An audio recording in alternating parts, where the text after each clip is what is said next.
खान साहब, ये बात तो ज़ाहिर जो गुस्ल दे रहे थे काशिफ अब्बासी साहब ने कहा कि उन्होंने भी नोट किया था कि उनकी जो उंगलियों के हवाले से अरशद शरीफ साहब के हवाले से doctor Khalid Masood director Prince अस्पताल हमारे साथ मौजूद थे। उन्होंने कंफर्म किया है कि जो तस्वीरें हैं वो अरशद शरीफ साहब ही की हैं, प्रिंस अस्पताल से ही लीक हुई हैं। इस मामले की तहकीकात हो रही हैं।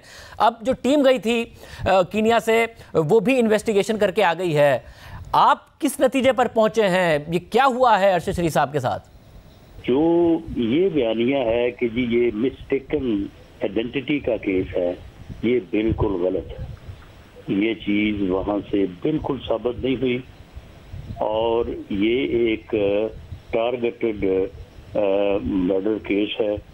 जिन लोगों ने फायर किया गाड़ी पे, उन्हें ये भी मालूम था कि गाड़ी में 2 आदमी हैं और जिसको उन्होंने टारगेट करना है वो किस साइड पे बैठा है।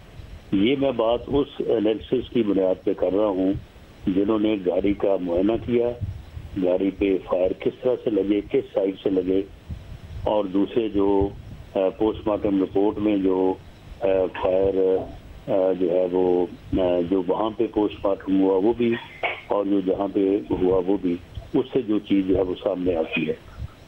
दूसरा ये है कि जिस गाड़ी की वो बात कर रहे हैं कि जी गाड़ी को अगवा हुई थी, वो बंदा बीच में था, वो बंदा जो है वो अगवा हुआ था, उस गाड़ी के लिए नाका लगा हुआ था।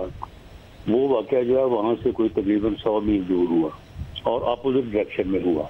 उस वाक़े का इस वाक़े से कोई तल्लुक ही नहीं है। दूसरा ये जो रोड है, जिस रोड के ऊपर ये कह रहे हैं कि नाका लगा हुआ था, वहाँ पे कोई नाका नहीं लगा होगा। वो एक साइड रोड है। हमारी टीम जो है वहाँ पे पूरा दिन जो है वो विजिट करती रही है, तो वहाँ से सिर्फ 3 गाड़ियाँ पूरे दिन में गुजरी। यानी वो एक मेन रोड होती है, उसके बाद एक साइड रोड निकलती है जो आगे जाके किसी फार्म हाउस को जाती है या किसी और किसी जो है वो एक आध जगह प्राइवेट को जाती है। तो वो ऐसी रोड थी। उस रोड के ऊपर नाका लगना जो है वो कोई यानी उसका कोई जवाब नहीं बनता। तो इसलिए एक तो ये है कि ये मिस्टेकन आइडेंटिटी का केस नहीं है, ये टारगेट मर्डर है। और दूसरा ये है कि जो 2 बंदे हैं बखार और खुरम, वो किसी कीमत पे भी इस मर्डर से, इस इंसिडेंट से बाहर नहीं है। या तो उन्होंने अरशद शरीफ को पहले टॉर्चर किया और शायद उसको हलाक कर दिया और फिर गाड़ी में बैठा के एक ड्रामा स्टेज किया पुलिस की मदद से और ये रंग दिया कि जी इस तरह से ये वाक़या हो गया है। या फिर उन्होंने पुलिस को जो है वो साथ मिला के उन लोगों को और उनसे जो है वो चलती गाड़ी पे या गाड़ी रोक के फायरिंग करवाई और ये मर्डर जो है ये करवाया। क्योंकि वहाँ पे जो पुलिस के मुतल्लक मालूमात हमारी टीम ने इकट्ठी की हैं, वहाँ पे पुलिस इस किस्म के काम बड़ी आसानी से करती है और ऐसे कामों में मदद रहती है। वहाँ की किसी के कहने पे बंदा मार दिया है, किसी के कहने पे वहाँ की जो पुलिस के हवाले से, फिर ये जो चोरीशुदा गाड़ी हवाले से जो आप बातें बता रहे हैं, जियो न्यूज़ के नुमाइंदे मुर्जा अली शाह कीनिया गए, उन्होंने भी तकरीबन ये बातें कंफर्म की हैं। वॉइस ऑफ अमेरिका की इरम अब्बासी गई, उन्होंने भी काफ़ी सारी इस मामले पर तहकीक की कि रोड पर निशान क्यों नहीं थे, कि अगर एक गाड़ी के टायर पर लग गई थी गोली तो क्या वजह है कि उसके बावजूद वो 26-30 किलोमीटर तक चल गई। सवाल बहुत सारे पैदा हो रहे हैं। मगर एक तीसरी बात भी हो सकती है कि खुर्रम और वकार, और खुर्रम तो ज़ाहिर है क्योंकि गाड़ी में मौजूद थे साथ, तो वो सबसे बड़े विटनेस तो बहरहाल हैं, अगर वो कंप्लिसिट नहीं भी हैं, मुलविस नहीं भी हैं। उन्होंने कहा क्या है? क्या उन्होंने पुलिस के वर्जन को दुरुस्त कहा है कि जो पुलिस कह रही है वैसा ही हुआ था? जी वो बिल्कुल वो पुलिस के वर्जन को जो है वो सपोर्ट कर रहे हैं। और फिर जब हमारी टीम ने उनको फिर कन्फ्रंट करना शुरू किया तो फिर वो दाएं बाएं हो गए, फिर चीज़ों के जवाब देने से इनकार किया। अब ये है कि एक तो हम चाहते हैं कि उनका कम से कम 2 महीने का, क्योंकि 19 अगस्त को गए हैं अरशद शरीफ साहब वहाँ पे कीनिया, वहाँ से लेके इस इंसिडेंट की डेट तक अगर उन दोनों बंदों का जो है वो मिल जाए टेलीफोन डेटा, जो कि फिलहाल वो खुद तो खैर देने से इनकारी है ही हैं, वहाँ भी गवर्नमेंट जो है वो भी शेयर करने को तैयार नहीं है। पुलिस जो है उसने अभी तक इसका मुकदमा तक नहीं दर्ज किया। पुलिस जो है वो इसकी कोई इन्वेस्टिगेशन करने को जो है वो तैयार नहीं है। पुलिस के जो ऑफिसर्स हैं वो बयान देने को जो है वो तैयार नहीं है। और ये जो दोनों बंदे हैं ये वहाँ पे मल्टी बिलियनर हैं और इनका पुलिस से और वहाँ के जो दूसरे इस किस्म के सर्कल्स हैं, क्योंकि वहाँ पे जो पुलिस है वही एस्टेब्लिशमेंट है, और वो पुलिस के लोग वहाँ पे इनका एक फार्म हाउस है कोई तकरीबन 100 एकड़ पे, और वहाँ पे स्टेट ऑफ द आर्ट एक फायरिंग रेंज है, जिससे पुलिस और बल्कि वहाँ की फौज जो है वो भी फायदा उठाती है, और वहाँ पे इनको पे करके जो है वो वहाँ पे अपनी एक्सरसाइज करवाते हैं।